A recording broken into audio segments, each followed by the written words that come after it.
쏟아지리라 하였느니라 하니라. 아멘.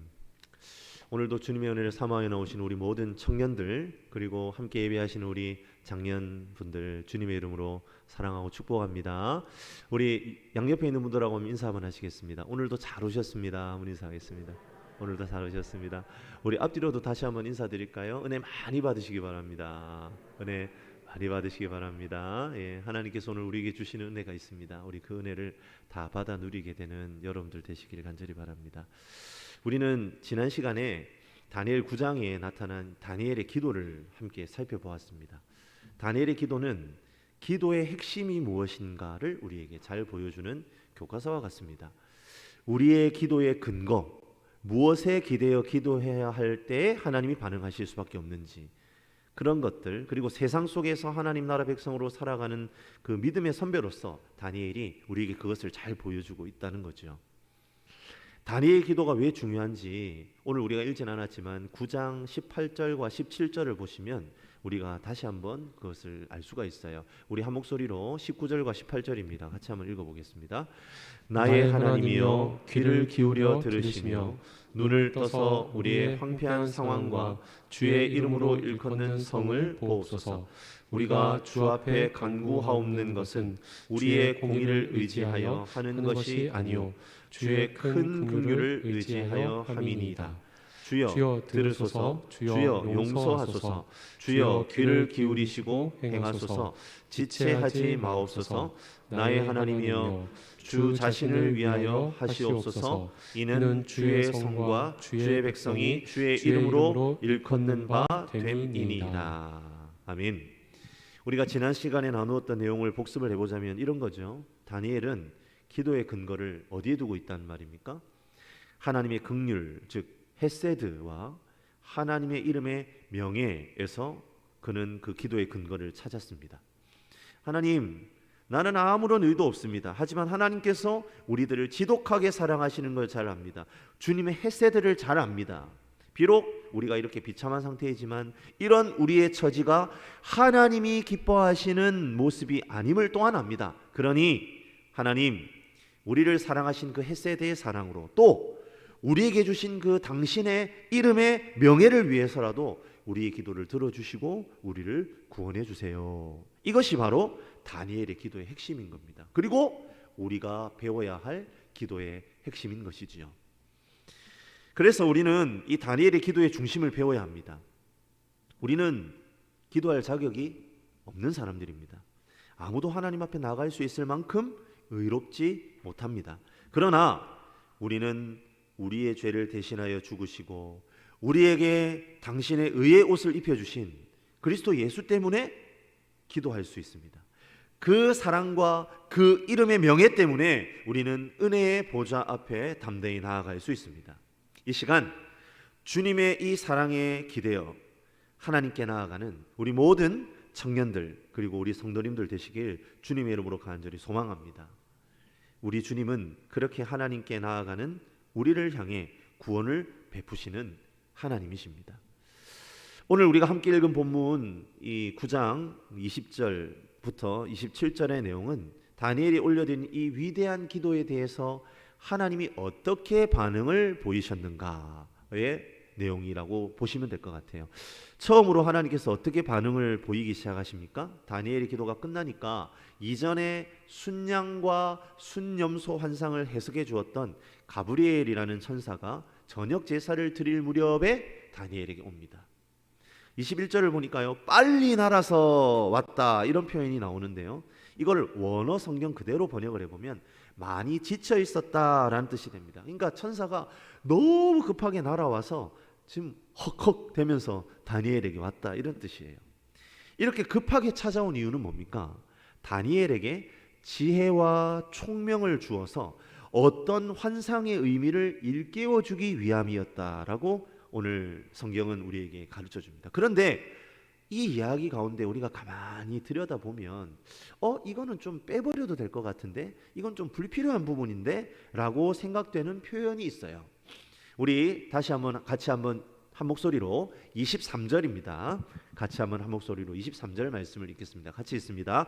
곧 내가 기도를 시작할 즈음에 명령이 내렸으므로 이제 내게 알리러 왔느니라. 너는 크게 은총을 입은 자라. 그런즉 너는 이 일을 생각하고 그 환상을 깨달을지니라. 어떤 부분이 불필요해 보이는 표현일까요? 다니엘이 기도를 시작할 때에 가브리엘이 누군가의 명령을 받아 출발했다. 이 부분입니다. 누구의 명령일까요? 그렇죠. 하나님의 명령이죠. 하나님께서 가브리엘에게 명령을 하셔서 가브리엘이 그 명령을 듣고 출발했다. 이 부분이 사실은 불필요한 부분이죠. 왜 이게 불필요하게 느껴질 수 있습니까? 하나님은 모든 것을 하실 수 있는 분이세요. 그래서 사실은 우리가 기도하잖아요. 그러면 그냥 하시면 되죠. 그냥 역사하시면 되잖아요. 그런데 그렇게 안 하신다는 겁니다. 다니엘이 기도를 했으니까 그럼 그 기도에 대해서 뭔가 설명할 것이 있고, 그리고 너는 가서 내가 이렇게 할 거라고 가서 설명을 해줘 라고 명령을 내려서 천사를 보냈단 말이에요. 어떻습니까? 불필요하게 느껴질 수 있죠. 그냥 하나님께서 직접 하시면 그게 제일 가장 정확하잖아요. 정확한, 직접 일하시는 게 정확한 거 아니겠습니까? 그런데 하나님께서 기도를 시작할 때 천사를 보내셨다라는 것은 하나님께서 직접 일하지 않으셨다라는 말입니다. 한없이 부족하고 모자라 보이는 당신 백성 가운데에서 그 백성과 함께 일하는 방식을 주님이 사용하신다는 거예요. 하나님께서 다니엘의 기도를 들으시고 그 다니엘의 기도를 사용하신다라는 것을 증명해 주시기 위해서 천사를 보내셨다라는 거예요. 여러분, 이게요 그냥 아무 생각 없이 읽어보면 참 별 의미 없는 것 같은데요, 가만히 읽어보면 이게 정말 은혜가 되는 말입니다. 성도님들 그렇게 기도하면서 생각해 보신 적 있으세요? 우리 청년들 그렇게 생각해 본 적 있어요? 하나님께서 내 기도를 사용하신다. 하나님 그러실 필요 없어요. 하나님은 그냥 모든 것에 능하신 분이고 모든 것을 다 아시는 분이고, 하나님 마음대로 한다고 해서 거기에 딴지걸 존재가 누가 있겠어요? 아무도 없어요. 그런데 하나님은 놀랍게도 기도를 들으시고 기도를 사용하셔서 하나님의 일을 하신다는 거예요. 이것이 바로 믿는 우리들의 놀라운 특권입니다. 우리가 참 모자라 보이고 어쩌면 우리를 통해 일하시는 것이 하나님께서 하면 그냥 쭉 그냥 한 방에 되는 건데 뱅뱅 돌려서 하는 일일 수 있잖아요. 우리를 사용하시는 게 불편하신 일일 수 있잖아요. 하지만 하나님은 그럼에도 불구하고 하나님의 목적은 일이 되게 하는 것이 아니라 자녀인 우리와 함께하는 것이기 때문에 주님은 다니엘의 기도에 대한 응답으로 천사를 보내신 거예요. 하나님은 기도를 들으시고 그 기도를 통해 일하신다라는 사실을 가브리엘을 보내심으로 증명해 주셨다라는 겁니다. 사랑하는 청년 여러분, 오늘 이 말씀이 우리에게 얼마나 놀라운 위로가 되는지를 믿으셨으면 좋겠어요. 우리의 기도를 하나님이 들으신대요. 우리가 하는 말에 하나님이 관심을 가지신대요. 우리 자신은 우리를 잘 알지 않습니까?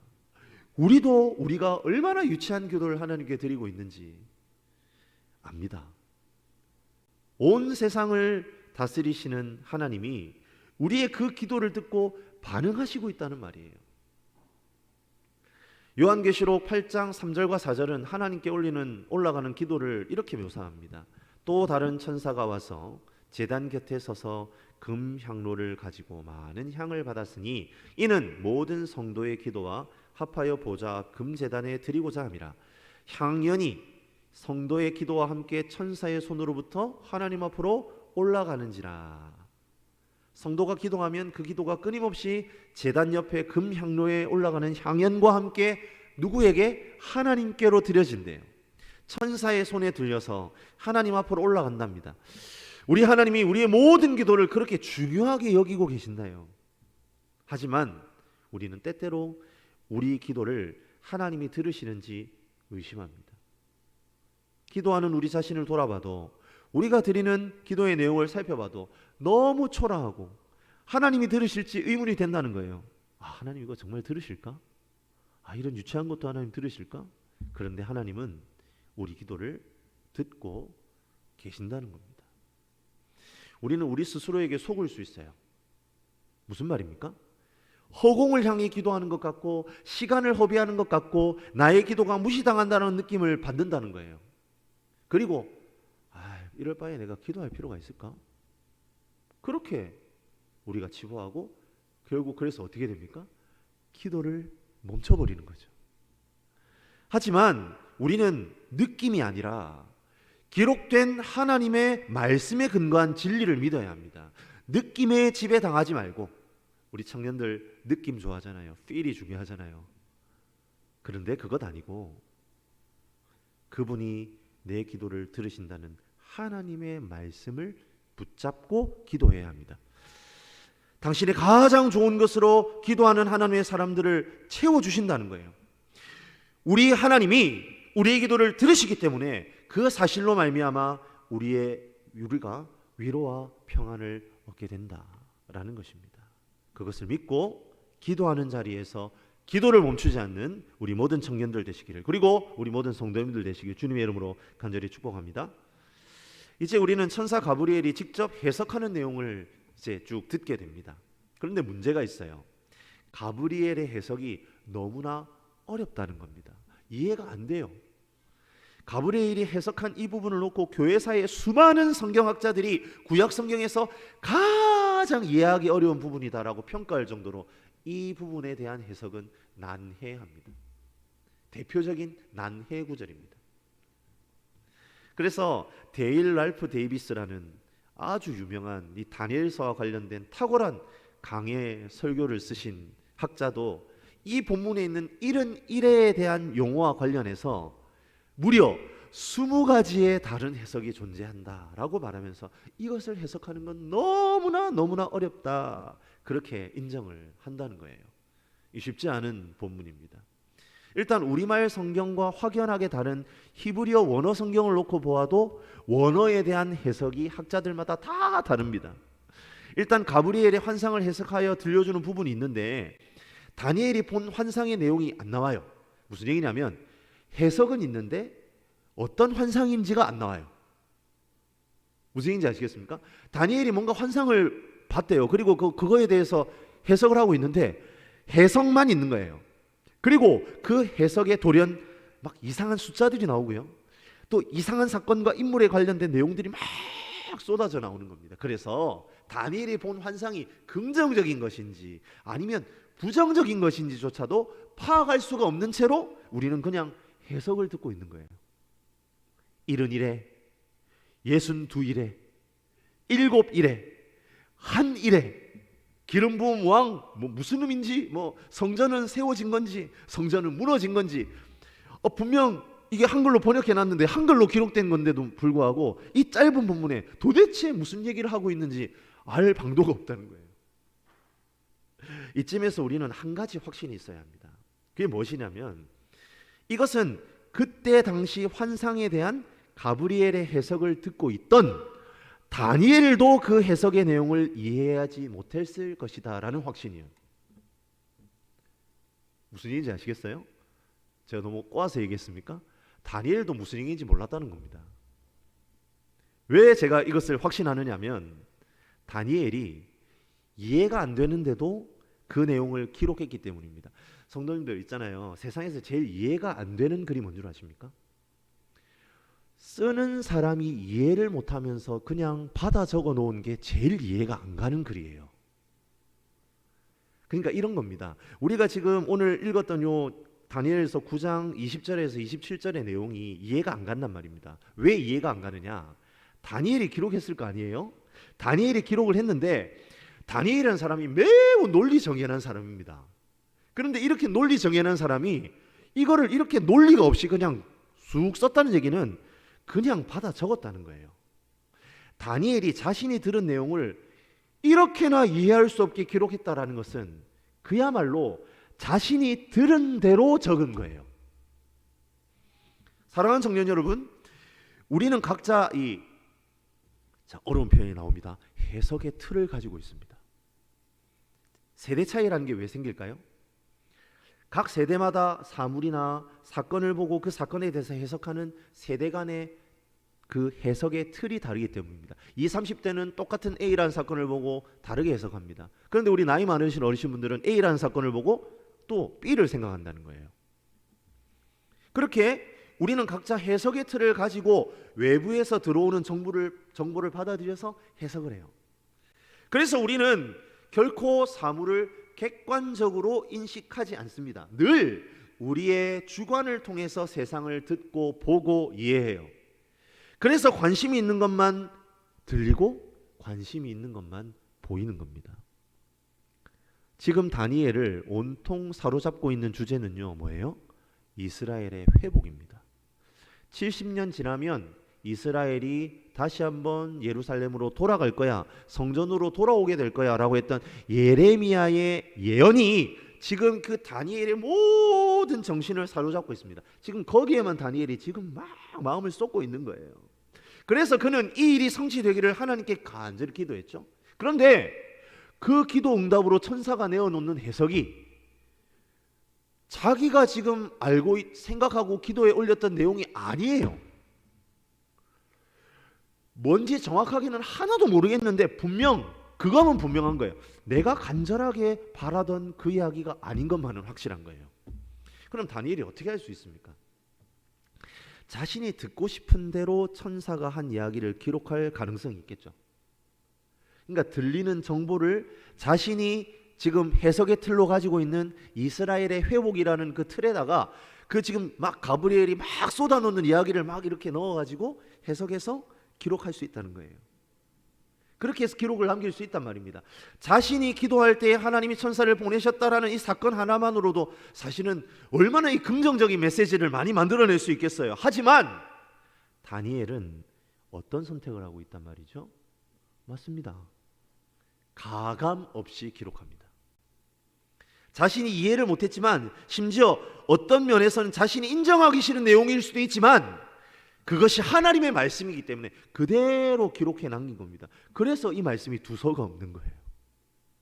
들려주는 대로 적었으니까. 저는 설교자입니다. 그래서요, 그런 유혹에 빠질 때가 참 많습니다. 성도들이 듣기 좋아하는 이야기를 하고 싶은 유혹입니다. 성경에 보면 밝은 이야기들이 얼마나 많아요.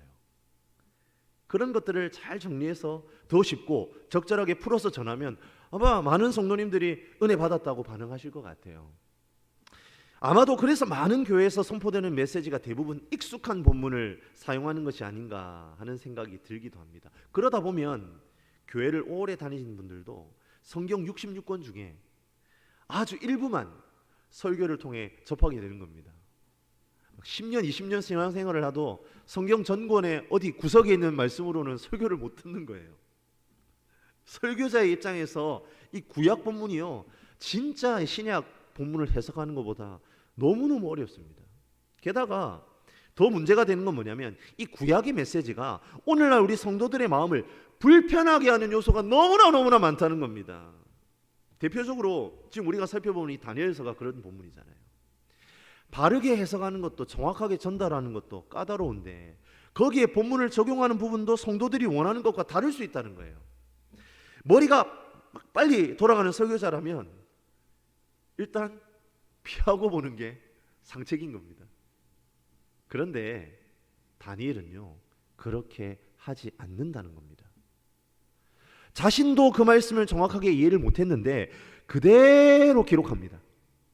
그리고 자신이 들은 이야기를 자신의 입맛대로 바꾸지도 않아요. 그걸 누가 알아채겠습니까? 그렇게 입맛대로 바꾼다고 해서 누가 알겠어요? 그런데도 그렇게 안 합니다. 이해 못한 대로. 그러나 그것이 하나님의 말씀이기에 적어서 남겨두었던 겁니다. 바벨론과 바사 최고의 꿈 해석자인 자신도 해석하지 못한 이 말씀을 해석하지 못한 채로 이렇게 기록해서 그냥 자신의 부족함을 드러내고 있습니다. 이유는 단 하나입니다. 자신의 평판보다 하나님의 말씀 자체가 더 중요했기 때문입니다. 사랑하는 청년 여러분, 우리는 은연중에 하나님의 말씀이 우리를 위해 존재한다고 생각할 때가 있어요. 하나님의 말씀을 깨달아 알아 유익을 누려야겠다는 생각을 먼저 하는 거예요. 우리 청년들 지금 앞으로의 꿈과 미래에 대해서 얼마나 궁금한 것들이 많아요. 하나님의 말씀이 째깍째깍 우리의 미래에 대해서, 자신의 꿈에 대해서 청사진을 내어놓기를 바랍니다. 하나님의 말씀까지도 나의 유익을 위한 도구로 여기는 태도, 그게 우리에게 있을 수 있다는 겁니다. 우리 청년들만 그럴까요? 우리 장년 여러분 어떠십니까? 내 자식, 내 손주 앞길에 하나님 말씀으로 뭔가 그냥 답이 째깍째깍 오면 좋겠고, 미래가 열리면 좋겠고, 우리에게 그런 마음이 있다는 겁니다. 그런 태도가 있다는 거예요. 하지만 말입니다, 그것이 옳은 태도일까요? 그것은 바른 태도일 수 없습니다. 말씀을 대하는 태도는 말씀이 나를 해석하게 하는 것입니다. 내가 말씀을 해석하는 게 아니고 말씀이 나를 해석하게 하는 것이 우리 성도의 마땅한 태도라는 겁니다. 말씀은 검이고요, 곧 기준입니다. 그래서 말씀을 읽고 해석하는 것은 그 말씀의 검과 기준 앞에 내가 서는 겁니다. 우리 히브리서 4장 12절 말씀입니다. 우리 같이 한번 한 목소리로 읽도록 하겠습니다. 같이 읽습니다. 하나님의 말씀은 살아있고 활력이 있어 좌우의 날선 검보다도 예리하여 혼과 영과 및 관절과 골수를 찔러 쪼개기까지 하며 또 마음의 생각과 뜻을 판단하나니. 하나님의 말씀이 수술대 위에 오른 우리를 수술하는 메스, 칼이 된다는 겁니다. 내가 기준이 되어서 나에게 말씀을 맞추는 것이 아니라 말씀의 기준에 나를 맞추는 것이 우리가 말씀을 읽고 해석하는 올바른 방법입니다. 여러분, 그리고 이것이 설교를 듣는 여러분의 방법이어야 합니다. 그리고 그렇게 말씀을 통해 해석된 나의 삶과 하나님 말씀의 사이에 간극을 메꾸어 가려는 노력, 그것이 바로 우리의 신앙의 여정이고, 여러분, 교리적으로는 성화의 과정인 겁니다. 무슨 얘기입니까? 하나님의 말씀의 기준에 나를 비추어 보면 우리가 한참 모자라다는 게 항상 느껴질 수밖에 없어요. 그런데 그 간극을 메꾸어 가려고 우리가 애쓰고 노력하는 것이 뭐란 말입니까? 성화라는 겁니다. 이것이 말씀을 읽어가는 우리 청년들과 여기 있는 모든 성도들 여러분들의 태도가 되기를 주님의 이름으로 간절히 소망합니다. 말씀 앞에 겸손해야 합니다. 말씀을 내가 판단하려 하지 말고 말씀에 판단받는 삶을 살아가는 우리 모두가 되기를 바랍니다. 하나님의 말씀이 내 삶을 통해 드러나고 나타나기를 소망하는 우리 모두가 되기를 주님의 이름으로 간절히 축복합니다. 가브리엘이 들려주는 환상에 대한 해석을 위해 구약학자인 김근주 교수가 해석 방식을 가지고 있는 그 해석 방식을 가지고 한번 접근해 보려고 합니다. 그분이 접근한 방식은 이거예요. 히브리 묵시문학에서, 묵시문학이라는 건 뭐냐면 우리 성경 중에 선지서라고 되어 있는 성경들 있지 않습니까? 뭐 이사야서, 예레미야서, 다니엘서, 에스겔, 그리고 수많은 성경들, 그러한 성경들을 우리는 묵시문학이라는 장르를 통해서 쓰여졌다, 그렇게 말합니다. 묵시, 그러니까 하나님께서 보여주신 것, 보여주시는 것을 따라 쓰는 방식. 그러한 히브리 묵시 문학에서 히브리 숫자가 지니는 상징을 이용해서 메시지를 찾는 거예요. 그러니까 그 방식을 이용하는 것이 여러 해석 방식들이 있는데 그게 가장 건강한 해석일 것 같다라는 말입니다. 히브리 숫자는요, 그 숫자마다 가지고 있는 고유의 상징이 있어요. 오늘 특별히 우리가 살펴봐야 되는 숫자는 뭐냐면 7이라는 숫자입니다. 7. 성도님들 낯설지 않습니다. 왜 우리 많은 설교자분들이, 목사님들이 7이라는 숫자가 무슨 수라고 자꾸 이야기합니까? 완전수, 완전수 들어보셨죠? 히브리어에서, 히브리 숫자에서 이 7이 그런 의미를 가진다는 거예요. 하나님의 숫자예요. 안식의 숫자예요. 왜 안식의 숫자입니까? 7일 만에 창조하시고 7일째 쉬셨잖아요. 그렇죠? 그래서 안식의 숫자예요. 그리고 완전을 의미하는 숫자가 바로 7입니다. 7은 완전입니다. 그 완전에 얼마를 곱했어요? 10을 곱했어요. 그러면 그 완전함이 어떻다? 숫자 10은 많다는 의미거든요. 그러니까 완전함이 많다, 이 얘기입니다. 거기에다가 또 어떻게 해요? 또 7을 곱해요. 그러니까 1은 1에, 결국 1은 1에는 충만한, 완전한, 만족, 완성을 뜻합니다. 이렇게 되면 24절에 1은 1에는 하나님께서 이 땅에 펼쳐놓으신 역사 전체를 뜻하는 겁니다. 하나님의 그림 가운데 완성된 인류의 역사, 그 전체가 바로 71회가 되는 해라는 말이에요. 그리고 그 전체 역사가 세 부분으로 쪼개지는 겁니다. 어떻게 해요? 7일에, 62일에, 1일에, 이렇게 세 부분으로 나누어지는 거예요. 이런 방식으로 숫자들을 정리를 한번 해볼게요. 먼저 71회는 앞서 말씀드린 것처럼 하나님 나라 백성이 살아내는 역사 전체입니다. 그리고 그 가운데 7일에는 바로 이스라엘이 포로로 살았던 지난 70년간의 시간, 고통스러운 시간을 의미합니다. 그러니까 다니엘이 보기에 그 약속된 70년의 시간이 지금 되었어요. 그리고 1차 포로 귀환이 이루어집니다. 고레스 왕의 칙령으로 이스라엘 백성들이 예루살렘으로 돌아와서 성전과 성벽을 막 재건합니다. 다시 모여서 성전 예배가 회복되고 영적 갱신이 이루어지고 부흥운동을 일으킵니다. 돌아온 이스라엘은 이제 모든 것이 회복되어서 지난날에 누렸던 다윗과 솔로몬의 영광을 되찾으리라, 그렇게 막 기대하는 거예요. 영원한 하나님의 나라가 이제 임할 것 같이라고 생각했습니다. 그런데 그게 7일에래요. 그럼 보세요. 71회 중에 7일에는 10분의 1이 지나지 않습니다.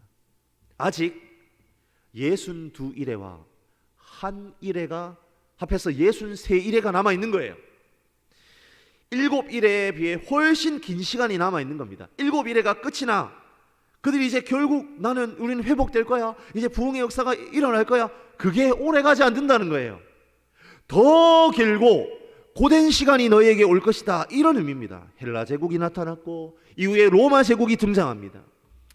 이스라엘은 다시 식민지가 되고 그들이 꿈꾼 하나님 나라는 여전히 요원합니다. 긴 시간 동안 그들은 제국의 식민지로 숨을 죽여 살아가야 했습니다. 62일의 기간이 바로 그 기간이에요. 이 기간은 긴 고통의 시간을 의미한다는 겁니다. 그리고 드디어 마지막 1일에가 남아 있습니다. 62일에를 참았어요. 마지막 1일에는 모든 문제가 해결될 거라고 생각하겠죠. 하지만 아닙니다. 박해가 더욱 심해지고 마지막 1일에 아주 강력한 하나님의 대적자가 나타나요. 하나님의 백성이 엄청난 피해를 당합니다. 그리고 그 마지막 1일의 끝에 진노하시는 하나님이 오셔서 이 땅을 고치신다, 이겁니다. 이러한 히브리 묵시적 숫자의 상징법을 통해 오늘 본문을 살펴보면 이렇게 되죠. 24절에 71에는 인류의 온 역사를 의미한다고 했습니다. 그리고 7일에는 이스라엘 백성이 바벨론 포로로 끌려와서 살았던 시기를 말합니다. 다니엘이 그토록 간절히 기도했던 하나님의 구원이 이루어지는 그 70년, 고레스 원년에 하나님의 응답하심으로 7일에가 끝납니다. 그 내용이 25절에 그 곤란한 동안에 성이 중건되어 광장과 거리가 세워질 것이며 라는 구절로 표현되는 거예요. 예루살렘 성전이 세워지고 성벽이 올라갑니다. 다니엘과 이스라엘 백성들은 여기까지만 생각을 한 거예요. 7일에만 참으면 회복된다. 7일에만 지나면 예루살렘으로 돌아가 성전을 재건하고 성벽을 쌓아서 하나님 나라가 임할 것이다. 그때 하나님의 완전한 통치를 받으며 다시는 이런 종류의 고통을 느끼지 않고 살아갈 거야, 그렇게 생각한 겁니다. 그런데 그런 희망을 품은 이들을 향해 하나님 뭐라고 얘기하시는 거예요? 다 끝난 게 아니야. 끝날 때까지 끝난 게 아니야, 그렇게 말씀하시는 거예요. 62일의 길고 험난한 기다림의 시간이 남았습니다. 아주 지루해서 지칠 만큼 길고 오랜 시간입니다. 해결되지 않은 문제들을 끌어안고 살아가야 하는 힘겨운 시간입니다. 바벨론이 망하면 끝날 줄 알았는데 그 다음에 페르시아가 나오고 헬라가 나오고 로마가 그 뒤에 끊임없이 이스라엘을 포로로 삼아서 그들이 하나님을 온전히 믿지 못하도록 압제합니다. 그들의 힘겨운 역사를 하나님께서 미리 알려주시는 거예요. 그리고 마지막 일회가 나왔습니다. 26절이죠. 62일의 후에, 그렇게 26절이 시작되잖아요. 그런데 이 내용이 대단히 부정적입니다. 여기에 기름 부음 받은 자라는 표현이 나오는데, 기름 부음 받은 자가 끊어져 사라진다. 여기에서 기름 부음 받은 자는 우리가 익히 알고 있는 예수님을 말하는 게 아닙니다. 제사장들이 없어진다는 의미예요.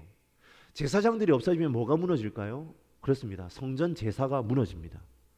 그럼 어떻게 될까요? 성읍과 성소가 무너지겠죠. 전쟁으로 황폐해지겠죠. 이것이 역사에 대한 하나님의 작정입니다. 그리고 이 마지막 일에 한 사람이 드디어 등장합니다. 우리 다 함께 27절입니다. 27절 말씀을 같이 한 목소리로 읽겠습니다.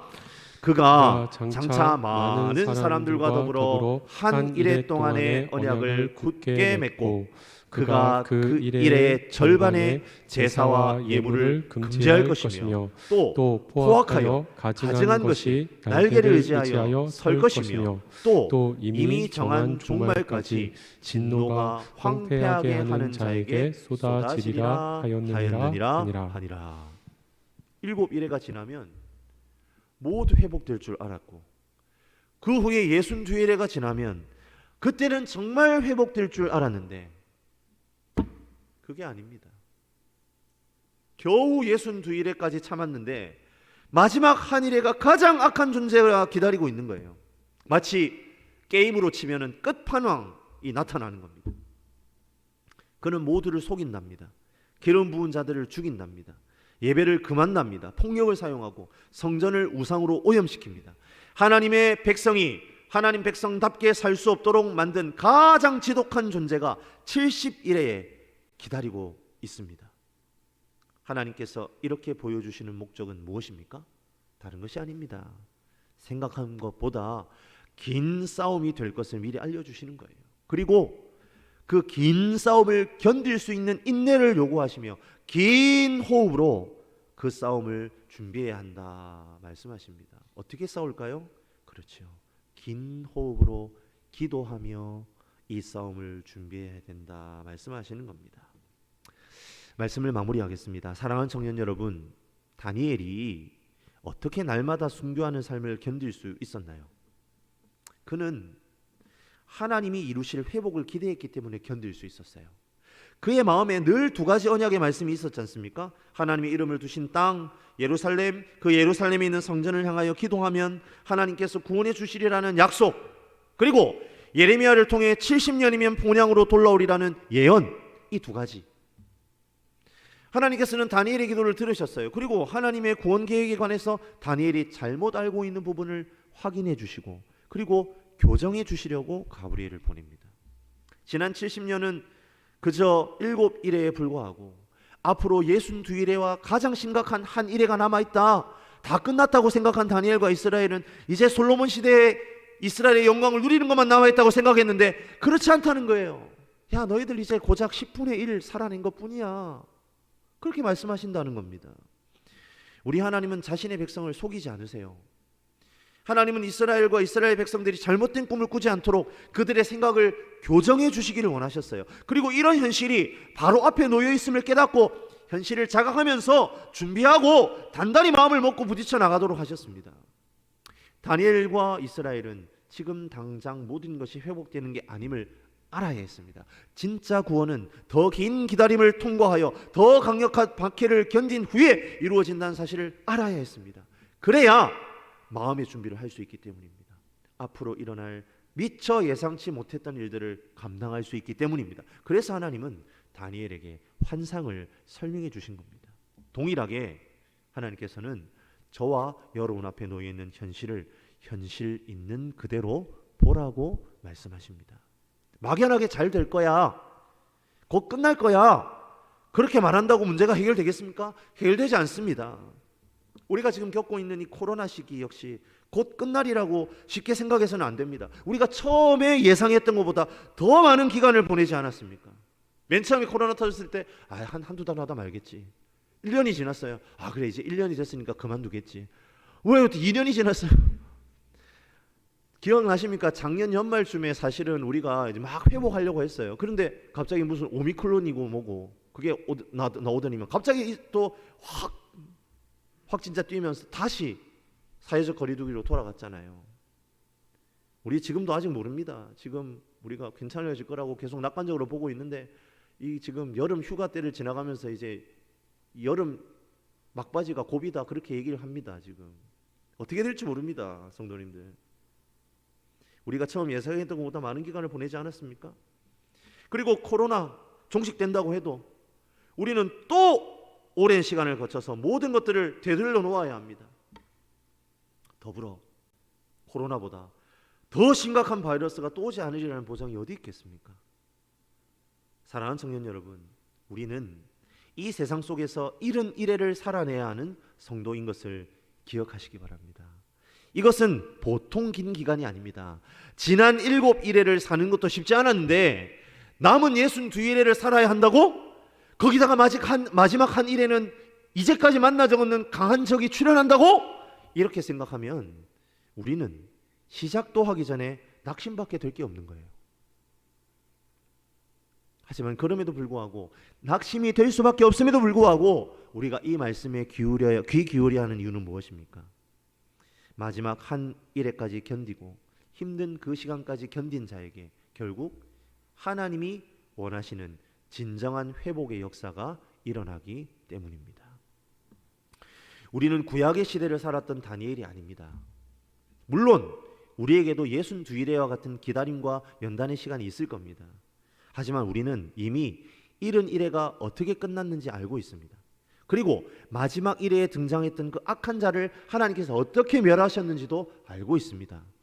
하나님의 아들이신 예수 그리스도께서 흑암에 앉아있던 백성, 사망의 땅에 앉아있는 가운데 큰 빛으로 오셔서 죄와 사망을 십자가로 이기심으로 인간의 근본 문제였던 죄를 해결하셨습니다. 이미 하나님의 계획 가운데 종말의 시간은 정해져 있고 그때 하나님이 완전히 승리하실 것을 우리는 압니다.